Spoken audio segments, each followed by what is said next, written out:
పాల్గొనే ముందు ప్రభు చెప్పిన మాటలు మనము విందాము. ఏదో బాప్తీసం తీసుకున్నాం కదా అని ప్రభు రొట్టె ద్రాక్షారసం నేను తీసేసుకుంటున్నాను అని ఇది కాకుండా, తీసుకునే ముందు ప్రభు కొన్ని మాటలు చెప్తున్నారు, హెచ్చరిస్తున్నారు. దాన్ని మనము గ్రహించాలి, ఆలోచన చేయాలి.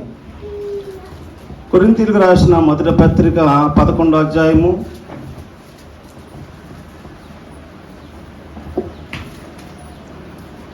26 నుండి 28 వచనాలు చూసినట్లయితే, మీరు ఈ రొట్టెని తిని ఈ పాత్రలోని త్రాగునప్పుడల్లా ప్రభువు వచ్చే వరకు ఆయన మరణమును ప్రచురించుదురు. కాబట్టి ఎవడు అయోగ్యంగా ప్రభువు యొక్క రొట్టెని తినను లేక ఆయన పాత్రలోనికి త్రాగును వాడు ప్రభువు యొక్క శరీరమును గూర్చి రక్తమును గూర్చి అపరాధేయుడు. కాబట్టి ప్రతి మనుష్యుడు తన్ను తాను పరీక్షించుకొనవలెను. అలాగు చేసి ఆ రొట్టెని తిని ఆ పాత్రలోనికి త్రాగవలెను. బల్లలో పాల్గొనే ముందు ప్రభు చెప్తున్న 3 విషయాలను గమనించాను. ఇక్కడ ఏదో తీసేసుకుంటున్నాము, వెళ్ళిపోతున్నాము, నేను బాప్తిసం పొందాను కనుక, చర్చికి వెళ్తున్నాను కనుక మరి వాళ్ళు ఇస్తున్నారు, నేను తీసుకుంటున్నాను, వెళ్ళిపోతున్నాను అనేది కాకుండా ప్రభు చెప్పిన మాటలు మనం ఒకసారి గ్రహించాలి. ఏం చెప్తున్నారంటే, ఆయన ఫస్ట్ నా యొక్క మరణమును ప్రచురం చేయాలి, అనగా దేవుని యొక్క సువార్తను ప్రకటించాలి. ఆయన ఈ లోకానికి ఎందుకు వచ్చారు, ఎందుకు చనిపోయాడు? ఆయన మన కొరకే చనిపోయాడు కదా, మన పాపములు నిమిత్తం చనిపోయాడు. ఆయన్ని నమ్ముకుంటే, ఆయన అంగీకరిస్తే నిత్య రాజ్యంలోకి వెళ్తారు. ప్రభుని నమ్మాలి, నమ్ముకోండి, గొప్ప దేవుడు, ప్రేమగల దేవుడు అని ప్రభు గురించి మనము ఇతరులకి మనము చెప్పాలి, సువార్త ప్రకటించాలి. రెండోదిగా యోగ్యులుగా ఉండాలి. మూడోది పరీక్షించుకోవాలని ప్రభు చెప్తూ ఉన్నారు. ఈ 3 విషయాలు మనము జ్ఞాపకం చేసుకోవాలి. ప్రభు బలలో పాల్గొనే ముందు ఈ 3 విషయాలు జ్ఞాపకం చేసుకోవాలి. మొట్టమొదటిది ప్రభు మరణము మనము ప్రచురం చేయాలి, సువార్త ప్రకటించాలి, ఇతరులకి మనము తెలియజేయాలి. సర్వలోకమునకు వెళ్ళి సర్వ సృష్టికి సువార్త ప్రకటించుడి. నమ్మిన వారు రక్షణ పొందుతారు, నమ్మని వారికి శిక్ష ఉంటుంది. ఈ విషయాన్ని మనము ఇతరులకి మనము ప్రేమతో చెప్పాలి. లోక 19:10 వచనంలో ఆయన ఈ లోకానికి దేనికి వచ్చారంటే, ఎందు నిమిత్తం వచ్చారంటే నశించిన దానిని ఈ లోకానికి వచ్చాడు. మనము నశించిపోతూ ఉన్నాము, మనలను రక్షించడానికి ఆయన ఈ లోకానికి వచ్చి ఉన్నాడు. ఆ విషయాన్ని మనము ఇతరులకి మనం తెలియజేయాలి. ప్రభు వచ్చిందే మన కొరకు వచ్చాడు, నీ కొరకు, నా కొరకు. అమ్మ నేను నమ్మానని నా కొరకు అని కాదు, నువ్వు నమ్మినా నమ్మకపోయినా నీ కొరకు కూడా ఆయన మరణించాడు. కనుక ప్రభుని నమ్మండి, నమ్మితే మీరు నిత్యరాజ్యంలో మీరు ఉంటారు అనే విషయాలు మనము ఇతరులకి మనము తెలియజేయాలి. రోమపత్రికలో చూసినట్లయితే 5వ అధ్యాయంలో, రోమపత్రిక 5, ఈ విషయాలన్నీ మనం ఇతరులకి మనం తెలియజేయాలి. రోమపత్రిక 5వ అధ్యాయము 8వ వచనము చూసినట్లయితే, చాలా ఒకసారి ఆగు అక్కడికి. దేవుడు తన ప్రేమను వెల్లడిపరుస్తున్నాడు, అంటే తెలియజేస్తున్నాడు తన ప్రేమను. సపోజ్ మనం ఉన్నాం, ఈ లోకంలో జీవిస్తున్నాము, మనము మన పిల్లల మీద ప్రేమ ఎలా చూపిస్తామండి?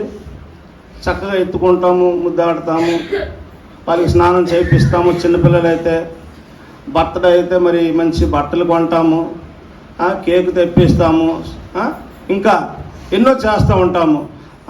భార్య మీద ప్రేమ ఉంటే ఏదో ఒక వస్తువు చేయిస్తాడు, ఏదో గొలుసో ఉంగరమో, ప్రేమ అలా చూపిస్తూ ఉంటారు. లేకపోతే మనం ఎవరి మీద ప్రేమ ఉంటే మనం ఏదైనా ఇస్తాం, వాళ్ళకి వస్తు రూపాన్ని ఇస్తాము, బట్టలు ఇస్తాము, ఏదైనా ఇస్తాము. అలాగే బిడ్డ మీద తండ్రికి ప్రేమ ఉండి ఒక స్కూటీ బైక్ కొనిసిస్తాడు. ఇలా చూపిస్తాం మనం ఈ లోకంలో, మన ప్రేమను ఇలా చూపిస్తాం, ఏదైనా ఇస్తాము, లేదా వాళ్ళని పిలుస్తాం, వాళ్ళకి భోజనం పెడతాము. కానీ దేవుడట తన ప్రేమను ఎలా చూపిస్తున్నాడంటే ప్రాణమే ఎట్లనగా ఆ. క్రీస్తు మన కొరకు చనిపోయెను. చూసారండి, అది ఆయన ప్రేమ. ఎలా చూపిస్తున్నాడు ఆయన ప్రేమను? మనం ఆ ప్రేమను గమనిస్తున్నామా, గ్రహిస్తున్నామా? మనం ఇంకా పాపులుగా ఉండగానే ఆయన మన కొరకు సిలువలో మరణించాడు. ఆయన చనిపోయాడు. ఆయన నీ కొరకు నా కొరకు ప్రాణం పెట్టాడు. ఈ విషయాలన్నీ కూడా మనము ఆయన మరణాన్ని ప్రచురం చేయమన్నాడు కదా ప్రభు. ఈ విషయాలన్నీ కూడా ఇతరులకు చెప్పాలి. అమ్మా, ఎంత ప్రేమ గల దేవుడు అమ్మా ఆయన. నీ కొరకు నా కొరకు మరణించిన దేవుడు. ఈ లోకంలో ఎవరున్నారు అలాగా? ఏంటి, ప్రాణం ఎవరైనా పెట్టగలరా? చూడండి, అన్నదమ్ములకి ప్రేమ ఉంది. ఇద్దరు అన్నదమ్ములు కలిసిమెలిసి ఉన్నారు. అన్నయ్య ఏదో మర్డర్ చేసి వచ్చాడు. ఇద్దరు ఒకలాగా ఉన్నారు, ట్విన్స్. అన్నయ్య మర్డర్ చేసి వచ్చాడు. పోలీసులు వస్తున్నారు పట్టుకోవడానికి, అరెస్ట్ చేయడానికి. తమ్ముడితో చెప్తున్నాడు, అరే తమ్ముడు, నువ్వే చేశాను, ఒప్పుకోరా? నీకు ఇంకా పెళ్లి కాలేదు, నాకు పెళ్ళి అయింది, భార్య పిల్లలు ఉన్నారు, నీకు పెళ్లి కాలేదు, నువ్వు ఒప్పుకోరా? నేనే హత్య చేశాను, ఒప్పుకోరా అంటే తమ్ముడు ఒప్పుకుంటాడా? చెప్పండి. కానీ మన దేవుడు తప్పు చేసింది మనము, పాపం చేసింది మనము, శిక్ష అనుభవించవలసింది కూడా మనమే. కానీ మనందరి పాపము ఆయన మీద వేసుకుని మనందరి కొరకు ఆయన చనిపోయాడంటే మరి ఎంత గొప్ప దేవుడు, ఎంత ప్రేమ గల దేవుడు. ఈ విషయాలన్నీ కూడా మనము ఇతరులకి మనము చెప్పాలి, సువార్త ప్రకటించాలి. ఏప్రిల్ 9:22, ఏప్రిల్కి రాసిన పత్రిక 9:22. మరియు ధర్మశాస్త్ర ప్రకారము సమస్త వస్తువులను రక్తము చేత శుద్ధి చేయబడుననియు, రక్తము చిందింపకుండా పాప క్షమాపణ కలుగుదనియు సామాన్యంగా చెప్పవచ్చును. రక్తము చిందింపకుండా పాప క్షమాపణ కలుగుదు. మనందరికి పాప క్షమాపణ కలగాలని ఆయన రక్తము చిందించాడు. ఇంకా 10వ అధ్యాయము 19వ వచనంలో చూస్తే, సహోదరులారా, యేసు మనకు ప్రతిష్ఠించిన మార్గమున అనగా నూతనమైనదియు జీవము గలదియు ఆయన శరీరమున తెర ద్వారా ఏర్పరచబడినది ఏదైనా శిక్షించక మనకు ధైర్యం కలిగి ఉన్నదని కనుకను, దేవుని ఇంటి పైన మనకు గొప్ప యాజకుడు ఉన్నాడు కనుకను, మనస్సాక్షిని కల్మషము తోచుకున్నట్లు ప్రోక్షింపబడిన హృదయముల కలవారమును, నిర్మలమైన ఉదకముతో స్నానం చేసిన శరీరముల కలవారమునై విశ్వాస విషయంలో సంపూర్ణ నిశ్చయత కలిగి యథార్థమైన హృదయముతో మనము దేవుని సన్నిధానమునకు చేరుతాము. చాలండి. ఆయన శరీరము అను తెర ద్వారా ఏర్పరచబడినది మార్గము. ఆయన చనిపోవడం ద్వారా మనకి పరలోకంలో వెళ్ళడానికి మార్గము ఏర్పరచబడింది. ఆయన చనిపోయి ఉండకపోతే మనకి పరలోక రాజ్యము ప్రాప్తించదు. ఆయన చనిపోవడం ద్వారా మనకి మార్గాన్ని చూపించాడు, ఆయన సన్నిధికి చేరడానికి, ఆయన రాజ్యంలో చేరడానికి. కనుక ప్రభు అయిన యేసుక్రీస్తు ఈ లోకంలో ఎన్నో శ్రమలు, నిందలు, అవమానాలు కేవలం మన కొరకే భరించాడు ఆయన. అటువంటి ప్రభువుని నమ్ముకోండి, అంగీకరించండి, చాలా ప్రేమగల దేవుడు అని మనం ఇతరులకి మనం తెలియజేయాలి, సువార్త ప్రకటించాలి. మొట్టమొదటిగా ఏంటంట, ఆయన మరణమును ప్రచురము చెయ్యాలి. రెండవదిగా యోగ్యులుగా ఉండాలి. ఈనాడు అనేక మంది యోగ్యత లేకపోయినా, పరిశుద్ధత లేకపోయినా, ఎన్నో తప్పులు చేసేస్తున్న మందిరంలోనికి వచ్చేస్తారు, మందిరంలోనికి వస్తారు, ప్రార్థన చేసేస్తారు, ఆరాధన చేసేస్తారు, బలలో కూడా పాల్గొంటారు. కానీ అది కరెక్ట్ కాదు. ప్రభు చెప్తున్నాడు యోగ్యంగా ఉండాలి. ఎవరైనా అయోగ్యంగా తీసుకున్నట్లయితే వారు అపరాధి అని ఉంది అక్కడ. అయోగ్యంగా తీసుకోకూడదు, యోగ్యులుగా మనము ఉండాలి, యోగ్యత కలిగి ఉండాలి, మనం మంచివారిగా ఉండాలి, నీతిగా ఉండాలి, నిజాయితీగా ఉండాలి, ఎటువంటి తప్పు చేయని వారిగా ఉండాలి. అప్పుడే మనం యోగ్యులు అనిపించుకుంటాము. రూతు గ్రంథంలో చూద్దాము, 3వ అధ్యాయము 11వ వచనంలో. రూతు గ్రంథము 3:11 చూసినట్లయితే, కాబట్టి నా కుమారి భయపడకుము, భయపడకుము, నీవు చెప్పినవన్నీ నీకు చేసేదను, నీవు యోగ్యురాలవని నా చాలండి. బోయజ్ అంటున్నాడు రూతు విషయంలో, అమ్మ నువ్వు యోగ్యురాలవని నా జనులందరూ అంటున్నారు, ఈ ఊర్లో ఉన్న అందరూ చెప్తున్నారు నువ్వు యోగ్యురాలవని. ఎందుకు యోగ్యురాలైంది? దాని ముందు వచ్చిన చూద్దాం, 10వ వచనం. అతడు నా కుమారి, ఉమ్. యెహోవా చేత నీవు దీవెననొందిన దానివి. ఉమ్. కొద్దివారినే గాని గొప్పవారినే గాని ఉమ్. యవ్వనస్తులను నీవు వెంబడింపక ఆ. యుండుట వలన నీ మునుపటి యవ్వనస్తుల వైపు అసలు చూడలేదు, వారిని వెంబడించలేదు. ఈమెకు యవ్వనస్తురాలు, యవ్వన దశలో ఉండగా భర్త చనిపోయినాడు. అయినా సరే తన పనేదో తను చేసుకుంటుంది. ఆ చేలో ఆ పరిగెలు ఏరుకుంటూ తీసుకెళ్ళి ఇంటికి వెళ్ళి ఆ దొళ్ళు కొట్టుకుని ఆ పిండి ఆడించుకుని రొట్టె చేసుకుని అత్తగారు తను తింటూ అలాగే గడుపుతున్నారు. ఆమె యవ్వనస్తురాలు, ఎవరి వైపు అసలు చూడటం లేదు. ఈ కాలంలో ఉన్నారంటే అమ్మాయిలు అబ్బాయిలు చిన్న వయసు నుండే ఇప్పుడు ఈ యూట్యూబ్లోను ఫేస్బుక్లో చూస్తే 6వ తరగతి 7వ తరగతి చదివిన కుర్రోడు కూడా లవ్వే. కాలేజీలో వెళ్ళగానే లవ్వే, ఏదో అమ్మాయిని చూసుకోవడం, అమ్మాయి అబ్బాయిని చూసుకోవడం. ఒక అమ్మాయి అంటుందట లెక్చరర్ గారితో, సార్ ఏంటమ్మా ఆ అబ్బాయి నా వెంకేసి వస్తున్నాడండి, మాట మాటికి నా వెంకేసి వస్తున్నాడట. ఈమెకెలా తెలిసింది ఆ అబ్బాయి ఈడికి దీని వెంకేసి వస్తున్నాడని? నువ్వు ఆడానికి వస్తున్నావు కనుక తెలుస్తుంది, లేకపోతే తెలుస్తుందా? నువ్వు ముందు బోర్డు అంక చూడమ్మా. ముందు అమ్మా కుర్రోళ్ళంక చూడడం కాదు, బోర్డు అంక చూడు. అలా కాకుండా లవ్ చిన్న వయసు నుంచి లవ్. అమ్మా నువ్వు యోగ్యురాలివి, ఏ పరపురుషుడిని కూడా నువ్వు చూడలేదు, వారి ఎంట పడలేదు కనుక నువ్వు యోగ్యురాలివి అయ్యావనిసి బోయేజు చెప్తూ ఉన్నాడు. అలాగే లోకాసువార్త 7వ అధ్యాయం 4వ వచనంలో ఇప్పుడు ఒక శతాధిపతి ఉన్నారు, ఆయన కూడా ఎంతో యోగ్యుడు. వారు యేసునందుకు వచ్చి, నీ వలన ఈ మేలు పొందుటకు అతడు యోగ్యుడు. అతడు మన జనులను ప్రేమించి మనకు సమాజ మందిరము తానే కట్టించునని ఆయనతో చెప్పి మిక్కిలి బతిమాలుతుంది. చాలండి. ఆయన ఒక శతాధిపతి ఉన్నాడు, ఆయన మందిరం అంతా కూడా తన సొంత నిధులతో మందిరాన్ని కట్టించాడట.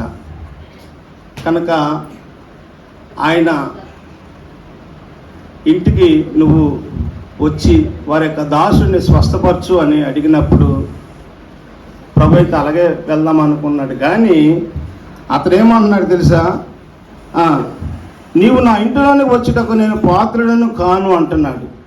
అంత యోగ్యుడైనప్పటికీ కూడా, అతను యోగ్యుడని ఊర్లో వాళ్ళందరూ అంటున్నా సరే నేను యోగ్యుడను కాను అని అంటున్నాడు. చూడండి, మనమైతే ఏ యోగ్యత లేకపోయినా సరే మనం యోగ్యతగా ఉన్నట్లుగానే మనం ప్రవర్తిస్తూ ఉంటాము. కానీ అతను అంత గొప్ప యోగ్యుడైనప్పటికీ కూడా నేను యోగ్యుడని కాను అని అంటూ ఉన్నాడు. చూడండి, దేవుడు యోహాను బాప్తిస్మిచ్చి యోహాను పుట్టక మునిపే యోహాను గురించి సాక్ష్యం ఇస్తూ ఉన్నారు. లోకాసువార్త 1వ అధ్యాయం 13 చూడండి. యోహాను బాప్తిస్మిచ్చి యోహాను పుట్టక మునిపే జకరియా భయపడకము, నీ ప్రార్థన వినబడినది, ఈ భార్య ఎలిజబెత్ నీకు కుమారుని కలుగు, అతనికి యోహాను అని పేరు పెట్టుదువు. అతడు ప్రభు దృష్టికి గొప్పవాడై ద్రాక్షారసమైనను మద్యమైనను తాగక తన తల్లి గర్భమున పుట్టినది మొదలుకొని పరిశుద్ధాత్మగా నిండుకొనిన వాడై ఇశ్రాయేలు అనేకులను ప్రభు అయిన వారి దేవుని వైపునకు త్రిప్పును. మరియు అతని తల్లిదండ్రుల హృదయములను పిల్లల తట్టుకులకు అభిధయులను నీతిమంతుల జ్ఞానం అనుసరించుటకు చెప్పి ప్రభువు కొరకు ఆయత్తపడి ఉన్న ప్రజలను సిద్ధపరచుటకై ఏలియా యొక్క ఆత్మయు శక్తియు గలవాడై ఆయనకు ముందుగా వెళ్ళును గనుక నీకు సంతోషమును మహా ఆనందమును కలుగును. అతను పుట్టినందున అనేకులు సంతోషించుదురు. చాలండి. చూడండి, ఇలా బాప్తిస్మిచ్చి యోహాను ఆయన పుట్టక ముందే ఆయన గురించి చెప్తున్నాడు. ఆయన పరిశుద్ధాత్మతో నిండుకున్న వాడు ఉంటాడు, అనేక మందిని ఆయన రక్షిస్తాడు, ఆయన పుట్టుక అనేకులు సంతోషిస్తారు, ఏలియా యొక్క ఆత్మను శక్తియు పొందుకొని ఉంటాడు, ఆయన గొప్పవాడు, అటువంటి వాడు ఇటువంటి వాడు అని ఆయన పుట్టక ముందే, యోహాను పుట్టక ముందే దేవుడు సాక్ష్యం ఇస్తున్నాడు.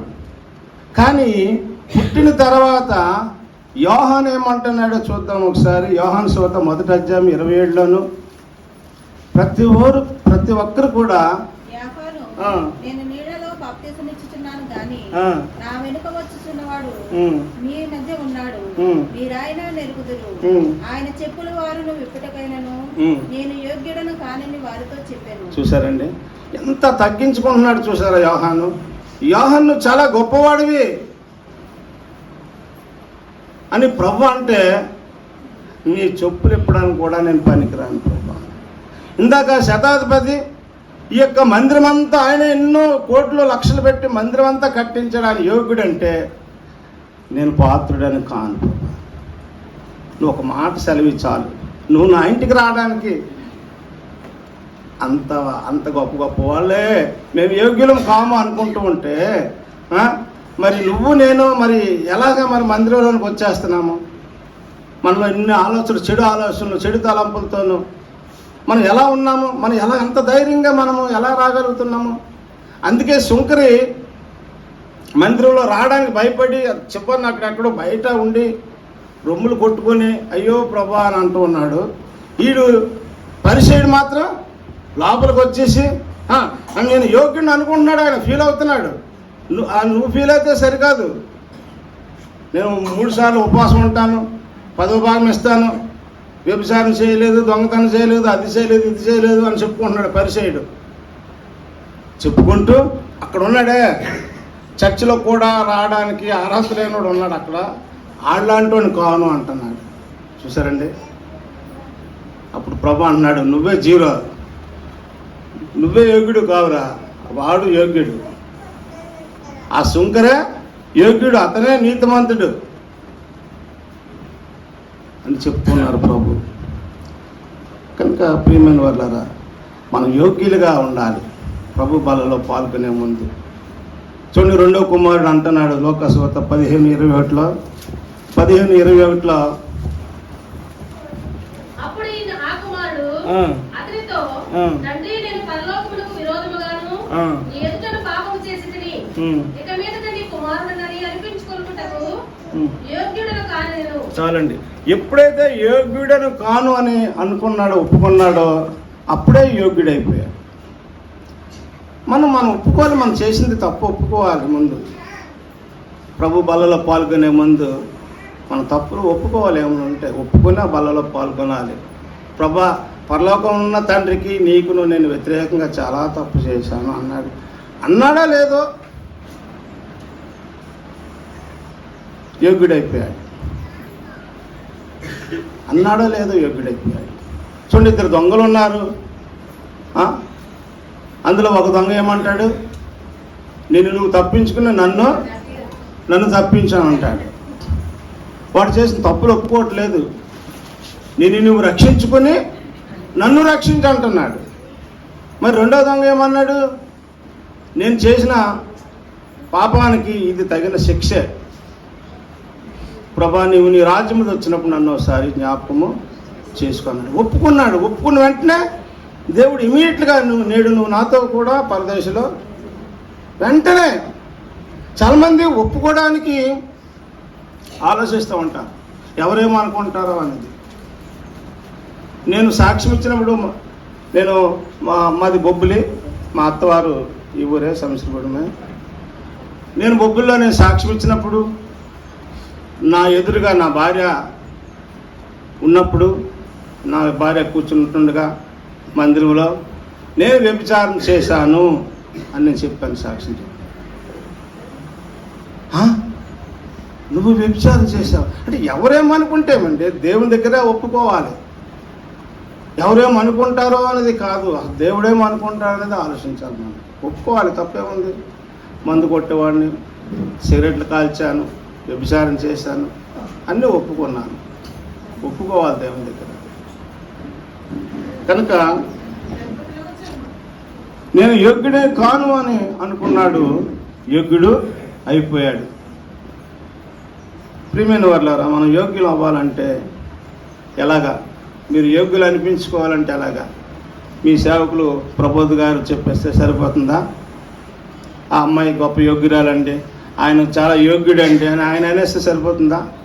లేకపోతే ఊర్లో వాళ్ళు ఎవరైనా ప్రెసిడెంట్ గారు కానీ, ఎమ్మెల్యే గారు కానీ, ఎవరైనా ముఖ్యమంత్రి గారు కానీ ఆయన యోగ్యుడండి అనేస్తే సరిపోతుందా? మరి ఎలాగా? కొరింథీయులు రాసిన 2వ పత్రిక 10:18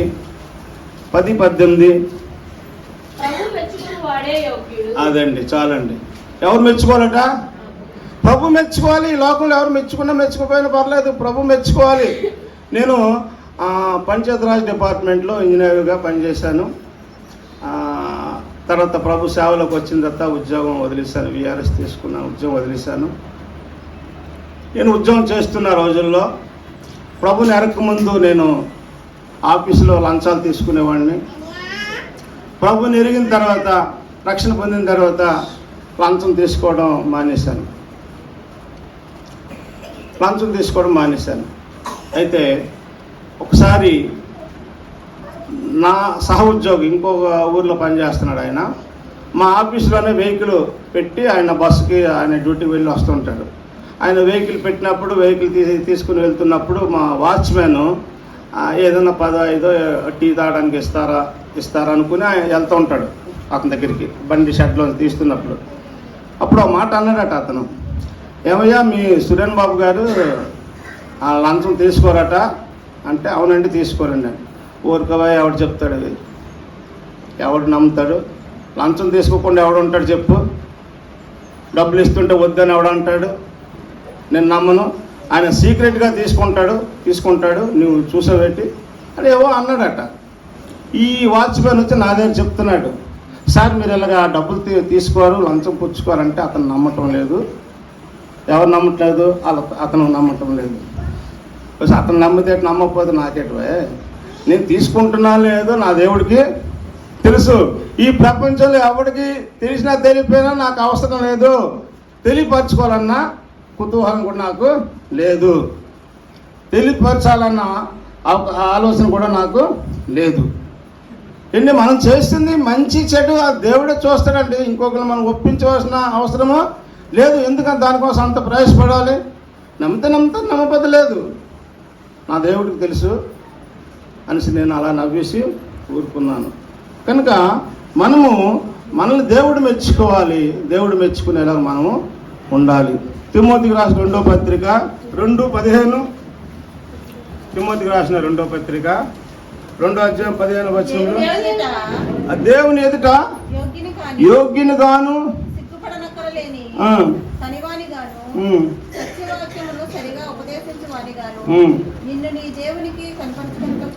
జాగ్రత్త పడు. నేను దేవునికి కనపరుచుకునేలాగా మనం జాగ్రత్త పడాలి. నీవు దేవుని ఎదుట యోగ్యుడిగా ఉండాలి. దేవుని ఎదుట నువ్వు యోగ్యురాలిగా ఉండాలి. అందుకని మనుషుల ఎదుట కాదు.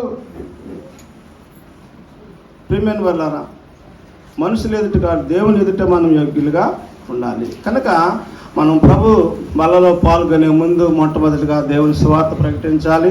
రెండోది యోగ్యులుగా ఉండాలి. ఎటువంటి తప్పు చేయని వారిగా ఉండాలి, యోగ్యులుగా ఉండాలి, పవిత్రంగా ఉండాలి, పరిశుద్ధంగా ఉండాలి. తెస్సలోని పత్రికలు ఉంటుంది కదా, మిమ్మల్ని పవిత్రంగా ఉండడానికే నేను మిమ్మల్ని పిలుచుకున్నాను అంటాడు. ఆయన కోరేది, ప్రభు కోరేది మనం జాగ్రత్తగా ఆలోచన చేసినట్లయితే, ఆ పరలోకము పరిశుద్ధమైనది, ఆయన పరిశుద్ధుడు, మనం కూడా పరిశుద్ధులుగా ఉండాలని ఆయన కోరుకుంటూ ఉన్నాడు. అందుకే మనలను వాక్యు ద్వారా దేవుడు మనల్ని సరి చేసుకుని మనము ఆయన 2వ రాకడలో మనమందరం కూడా పరిశుద్ధంగా మనం ఉన్నట్లయితే దేవుడు తన రాజ్యంలోనికి తీసుకువెళ్తాడు. కనుక ఏది ఉన్నదా లోపల ఏమున్నా అపవిత్రమైన ఏ ఉన్నా సరే వాటిని వెంటనే మనము తీసేసుకోవాలి. పరిశుద్ధంగా పవిత్రంగా ఉండాలి. ఇంకా మూడవదిగా ఏమనుందంటే పరీక్షించుకోవాలి. లాస్ట్ మాట చదువు ఒకసారి. కొరింథీయుల పత్రిక ఉంటుంది కదా, ప్రతి ఒక్కరూ తను తాను పరీక్షించుకొనవలెను అంట. చూడమ్మా, 2వ పత్రిక కొరింథీయులు. ప్రతి ఒక్కరూ తను తాను పరీక్షించుకోవాలి. చూడండి, ఈ మధ్యన ఎక్కువగా అనారోగ్య పరిస్థితి వస్తే వెంటనే మనం హాస్పిటల్కి వెళ్ళిపోతాం. వెళ్ళిపోయి ఏం చేసుకుంటాం? పరీక్షించుకుంటాం. బ్లడ్ కానీ, ఈసీజీ, బ్రెయిన్ కానీ, హార్ట్ ఫంక్షనింగ్, లివర్ ఫంక్షనింగ్ ఎలా ఉంది, స్టమక్ ఎలా ఉంది, బీపీ ఎలా ఉంది, షుగర్ ఎలా ఉంది, అన్ని పరీక్షలు చేయించుకుంటాం. దేనిక పరీక్షలు? మన శరీరం కొరకు, శరీరం బాగుండాలని, మనం ఆరోగ్యంగా ఉండాలని పరీక్షించుకుంటూ ఉంటాము. కానీ ప్రభు అంటుంది ఆత్మను పరీక్షించుకోవాలి, మన హృదయాన్ని పరీక్షించుకోవాలి. అది చాలా ముఖ్యమైనది. దేవుడు కోరేది నీ హృదయమే, నీ శరీరం కాదు. ఈ శరీరం వల్ల మట్టిలో కలిసిపోవలసింది. ఆత్మ దాన్ని దయచేసిన దేవుని దగ్గరికి వెళ్తుంది. కనుక మన ఆత్మ ఎలా ఉంది, మన హృదయం ఎలా ఉంది మనము చూసుకోవాలి, మనం పరీక్ష చేసుకోవాలి. గలతీయులకు రాసిన పత్రిక 6వ అధ్యాయం 4వ వచనంలో, గలతీ 6:4లో, గలతీ 6:4 ప్రతివాడు తాను చేయి పనిని పరీక్షించి చూసుకొనవలెను. ప్రతి మనుషుడు తాను తను చేస్తున్న ప్రతి పని పరీక్షించి చూసుకోవాలి. ఇది దేవునికి ఇష్టమా కాదా? ప్రతిదీ మన సొంత ఆలోచనలతో చేసుకోవడానికి కాదండి. మన పూర్తిగా దేవుని కంట్రోల్. చూడండి, ఇది ఇక్కడ కొరింథీయులకు రాసిన పత్రికలు ఉంటుంది. మనం పూర్తిగా దేవుని యొక్క కంట్రోల్లో ఉన్నాము. మనకు నచ్చినట్టుగా మనం చేసుకుంటామంటే కాదు. కొరింథీయులకు రాసిన పత్రికలో చూసినట్లయితే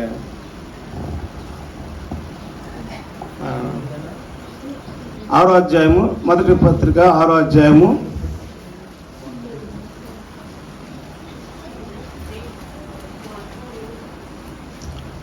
19వ వచనము. చూడండి, ఈ దేహము ఎవరి వల్ల అనుగ్రహింపబడిందండి? ఈ దేహము దేవుని వల్ల మీకు అనుగ్రహింపబడింది అంటే దీని మీద హక్కు ఎవరికి ఉంది? చూడండి, అక్కడ కూడా అంటారు ఆయన,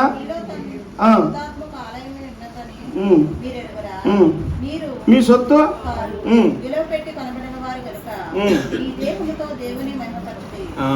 మీరు మీ సొత్తు కారు, మీ దేహము దేవుడిచ్చిందే. కనుక ఈ దేహంతో దేవుని మనం మహింపరచాలి. మనము ప్రభు చెప్పినట్లుగానే నడుచుకోవాలి. మన సొంత ఆలోచనలతో కూడా మనము చేయకూడదు. ప్రతిదీ కూడా దేవునికి ఇష్టమా కాదా, ఆ దేవుడు ఇష్టపడుతున్నాడా లేదా అనేది ఆలోచించుకోవాలి. మన సొంత ఆలోచనతో మనం ఏది కూడా చేయకూడదు. ప్రతిదీ కూడా పరీక్షించాలి. ఎక్కడికి వెళ్ళాలా వద్దా, ప్రభుని అడగాలి, ఈ పని చేయాలి, ఇది దేవునికి ఇష్టమా కాదా ఆలోచన చేసి దేవుణ్ణి అడిగి మనం చేయాలి. మన సొంతంగా ఇది కూడా చేయకూడదు. కనుక ప్రతిదీ మనము పరీక్షించుకోవాలి. ఇంకా చూసినట్లయితే అదే లోకాసువార్త 6వ అధ్యాయం 41, లోకాసువార్త 6:41. నీవు నీ కంటిలో ఉన్న దూలం ఎంచక నీ సహోదరుని కంటిలో ఉన్న నలుసును చూడలేలా? నీ కంటిలో ఉన్న దూలంను చూడక నీ సహోదరుతో సహోదరుడా నీ కంటిలో ఉన్న నలుసును తీసివేయమని నీవెలా చెప్పగలవు? వేషధారి, మొదట నీ కంటిలో ఉన్న దూలము తీసివేయము, అప్పుడు నీ సహోదరుని కంటిలో ఉన్న. చాలా మంది కూడా వాళ్ళలో ఉన్న తప్పుల్ని పక్కన పెట్టి ఎదుటి వాళ్ళని విమర్శిస్తారు ఎక్కువగా. చాలా మంది కూడా ఎక్కువ మంది ఎవరినొకరు విమర్శిస్తూ ఉంటారు. అదండి అది అలాంటిదండి, వీడు ఇలా తోడండి, మరి నువ్వెలాంటోడివి? అందుకే ప్రభు చెప్తున్నాడు, ముందు నీ కంట్లో దూలం ఉంది, అది ఉంచుకుని ఒరే నీ కంట్లో నలుసుందిరా అని నువ్వు చెప్తున్నావు. నువ్వు ముందు విమర్శించుకో. ఒకసారి నేను బొబ్బిలి పట్టణంలో బ్రాందీ షాప్లో ఇప్పుడు బాప్తీసం తీసుకోకముందు నేను డ్రింక్ చేస్తుండగా నా ఎదురుగా ఒక ఆయన కూర్చున్నారని. మా నాన్నగారు అక్కడ పెద్ద ఉద్యోగి, డిప్యూటీ ఎగ్జిక్యూటివ్ ఇంజనీర్ ఆయన. మా నాన్నగారి పేరు వెంకన్న, దేవుడి పేరు అబ్రహాము. నా ఎదురుగా ఆయన మందు తాగుతున్నాడు. నన్ను చూసి నువ్వు వెంకన్న గారు అబ్బాయివా అన్నాడు. అంటే మా నాన్నగారికి అక్కడ చాలా మంచి పేరు ఉంది, పెద్ద ఆఫీసర్. అవునండి అన్నాను. ఏంటి నువ్వు చేస్తున్న పని అన్నాడు.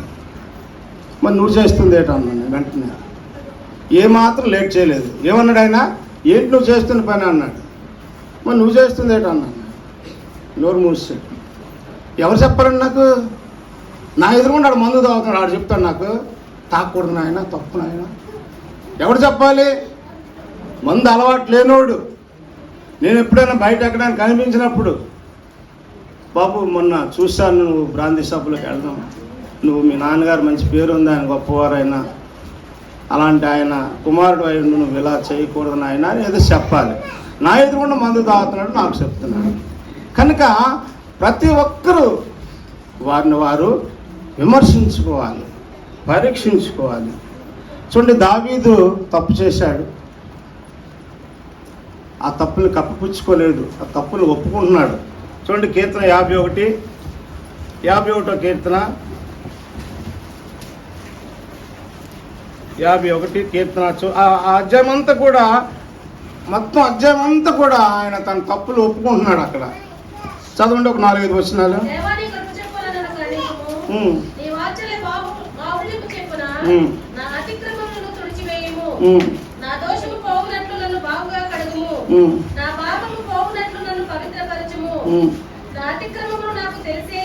చాలండి. ఏంటి అక్కడ చివరి మాట ఏముంది? నా అతిక్రమాలు నాకు తెలిసే ఉన్నవి. ఎవరైనా సరే వారు చేసిన తప్పులు వారికి తెలియకుండా ఉంటుందా చెప్పండి? వ్యభిచారం చేస్తున్నాడు అనుకుంటా వ్యక్తి, వ్యభిచారం చేస్తున్నాడు లేదో తెలియదు వాడికి. ఒక దొంగతనం చేస్తున్నాడండి, దొంగతనం చేస్తున్నాడు లేదో వాడికి తెలియదా? తెలిసి కూడా తెలియనట్లుగా వేషధారినిగా ఉంటారు. ఇందాక చెప్పని చూసారండి, ఓ వేషధారి, ముందు నీ కంట్లో ఉన్న దూలాన్ని నువ్వు తీసుకో. వేషధారిగా ఉండకూడదు. మన తప్పులు మనకు తెలియవా? ఏమన్నాడు దావీదు? మరోసారి చదువమ్మా. నా అతిక్రమములు చాలండి. తర్వాత ఇంకొకరికి తెలుసట. ఎవరికంటే చూడండి, 69 కీర్తన 5వ వచనము. 60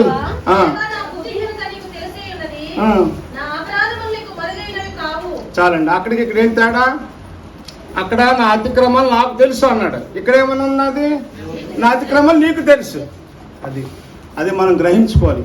ఎప్పుడైనా సరే ప్రతి ఒక్కడు కూడా ఏంటి, దేవుని భయం ఉన్నవాడు ఎప్పుడు కూడా తప్పు చేయడు. అందుకే యేసేపు పారిపోయాడు. అక్కడ ఆ స్త్రీ పొత్తిఫరు గారి యొక్క భార్య మోహించి అతను చేయి పట్టుకుని రా అని, పడక మీదకి రా అని చేయి పట్టుకు లాగినప్పుడు పారిపోయాడు యేసేపు. ఎందుకంటే దేవుడు అంటే భయం కనుక. చాలామంది తప్పు చేస్తున్నారంటే దేవుడు అంటే భయం లేదు. తప్పనే ఎప్పుడైనా లోకంలో తప్పు చేశాడంటే వాడికి దేవుడు అంటే భయమో లేదు. దేవుని వాక్యము వాళ్ళలో లేదు. 119 కీర్తన ఉంటుంది కదా, నేను పాపము చేయకుండానట్లు నీ వాక్యమును నా హృదయములో ఉంచుకొని ఉన్నాను. దేవుని యొక్క వాక్యము మన హృదయంలో ఉంటే పాపం అనేది మనము చేయము. చూడండి, 119 కీర్తన ఉంటుంది ఆ మాట. 119 కీర్తనలో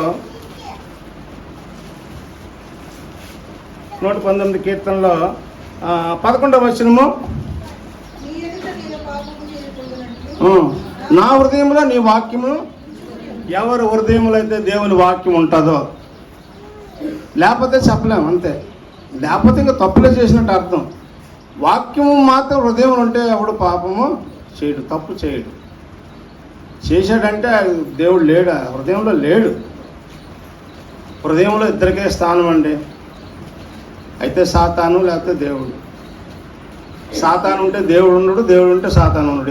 ఇద్దరు కూడా ఒకే చోట ఉండరు. నువ్వు తప్పు చేస్తున్నావు అంటే దేవుడు లేడు, అర్థం నీ హృదయంలో లేడు. సాతాను ఉన్నాడు కనుక ఆడే చేయిస్తాడు తప్పులు. కనుక దావీదు ఎన్నో తప్పులు చేశాడు, ఒప్పుకుంటున్నాడు. నా అతిక్రమాలు నీకు తెలిసే ఉన్నవి, నా పాపమును కడిగి, ఇవన్నీ కూడా ఆయన అడుగుతూ ఉన్నాడు. చిన్న చిన్న తప్పులు చేసినా, పొరపాటు చేసినా సరే మనము ఒప్పుకోవాలి. మనం దేవుని ఎదుట ఒప్పుకోవాలి. చూడండి, పౌలు గారు ఒకసారి చిన్న పొరపాటు మాట్లాడారు, కానీ దాన్ని వెంటనే ఆయన ఒప్పుకుంటున్నాడు. ఆయన అపోస్తుల కార్యములు చూడండి 23వ అధ్యాయంలో, అపోస్తుల కార్యములు 23వ అధ్యాయంలో చూస్తే చిన్న పొరపాటు మాట్లాడాడు ఆయన, కానీ వెంటనే ఒప్పుకున్నాడు. ఆయన 1 నుంచి 5 వచనాలు చదవమ్మా. సహోదరులారా, నేను నేటి వరకు కేవలం మంచి మనస్సాక్షి గలవాడినై దేవుని ఎదుట నడుచుకుంటుందని చెప్పాను. అందుకు ప్రధాన యాజకుడైన అననీయ అతని మీద కొట్టడానికి దగ్గరగా నిలిచి ఉన్న వారికి ఆజ్ఞాపింపగా పౌలు అతనిని చూసి, సున్నము కొట్టిన గోడ దేవుడు నిన్ను కొట్టును, నీవు ధర్మశాస్త్రము చెప్పున నన్ను విమర్శింపకుంచుండి ధర్మశాస్త్రములకు విరోధముగా నన్ను కొట్టను ఆజ్ఞాపించుచున్నావా అనెను. దగ్గర నుంచి ఉన్నవారు, నీవు దేవుని ప్రధాన యాజకుని దూషించదవా అని అతన్ని అడిగిరి. అందుకు పౌలు, సహోదరులారా, ఇతడు ప్రధాన యాజకుడని నాకు తెలియదు, నీ ప్రజల అధికారిని నిందింపవద్దు అని నీ ప్రజల అధికారాన్ని తెలియక వాడు కొట్టిన సున్నమా అని విమర్శిస్తాడు. కానీ ఆయన అధికారాన్ని తెలియదు. తెలిసిన తర్వాత నిజమే అధికారిని అలాగా అనకూడదు, నాకు తెలియక అనేసాను అనేసి ఆయన ఒప్పుకుంటున్నాడు. చూడండి, నిర్గమకాండం 22-28 ఉంటుంది. అధికారులను మనము నిందించకూడదు, అధికారులను గౌరవించాలి అని ఉంటుంది అక్కడ మాట. నిర్గమకాండం 22-28. నీ ప్రజల్లోని అధికారులను శపింపకూడదు. పౌలు గారు తెలియక ఆయన శపించాడు. తర్వాత ఆయన అధికారం నాకు తెలియదు అని ఒప్పుకున్నాడు. కనుక మన తప్పులు మనము ఏం చేయాలటండి, వెంటనే మనము ఒప్పుకోవాలి.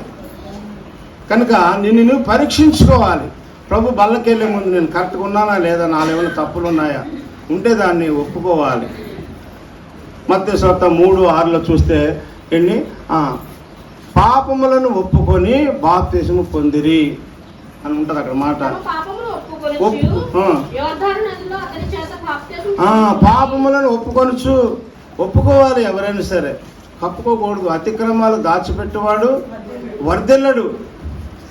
దాచిపెట్టుకుంటే వర్ధిల్లవు. నువ్వు ఒప్పుకోవాలి. ఎందుకంటే ఇందా చెప్పానా, ప్రభువుకు తెలియకుండా ఉండదు. ఖచ్చితంగా నువ్వు ఒప్పుకోవాల్సిందే. ఏ తప్పు చేసినా ఏదో చిన్న తప్పే కదా అని అనుకోకూడదు.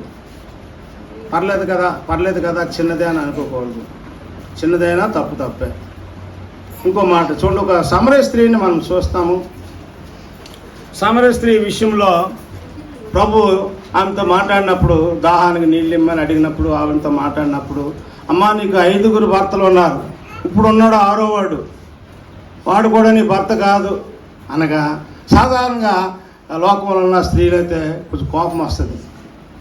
ఇటు నాకు 5 భర్తలా, 6 కాకపోతే 60 మంది ఉంటారు, నీకు ఎందుకు, నీకు దాహం వేస్తుంది, నీళ్ళు తాగి వెళ్ళిపోవచ్చు కదా, నాకు 6 భర్తలు ఉన్నారు, 60 మంది ఉన్నారు, ఏంటో ఒప్పుకుంటారా ఆడవాళ్ళు ఎవరన్నా అలాగా? కానీ ఆమె చూడండి, యోహాను సువార్త 4:39 ఒప్పుకుంది. ఆమె ఒప్పుకోవాలి మనం దేవుని దగ్గర. 4:39 నేను చేసినవన్నీ నాతో చెప్పినని సాక్ష్యం ఇస్తూ ఊర్లో వాళ్ళందరికీ చెప్తుంది అన్నట. నేను చేసినవన్నీ కూడా ఆయన నాతో చెప్పేశాడు. నేను చేసినవన్నీ కూడా, నాకు 6 భర్తలు ఉన్నారని కూడా చెప్పాడు ఆయన. ఆయన గొప్పవాడు, దేవుడు. ఆయనకి ఎలా తెలిసిపోయిందో, ఆయన దేవుడు ఆయన ఊర్లో వాళ్ళందరినీ మార్చేసింది. ఒప్పుకోవాలండి. చివరి మాట చెప్పి ముగించేస్తాను. చూడండి, బల్లకి వెళ్ళే ముందు ఎవరైనా అయోగ్యులుగా అందులో చెయ్యి వేస్తే, అసలే నువ్వు తప్పు చేసి ఉన్నావు అనుకో ఆల్రెడీగా, మరలా నువ్వు బల్లలో చేయి వేస్తే మరలా నువ్వు అపరాధివి అవుతున్నావు అంటున్నాడు దేవుడు. కొరింథీయుల పత్రిక 11:27 ఒకసారి చూసి ముగించుకుందాం. కాబట్టి ఎవడు అయోగ్యంగా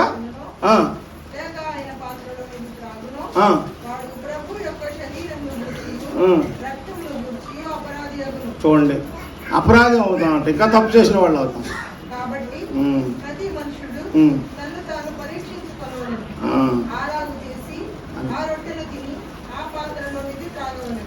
దేవుడు హెచ్చరిస్తున్నట్టు తీసుకునే ముందు మనం ఇది గ్రహించుకోవాలి.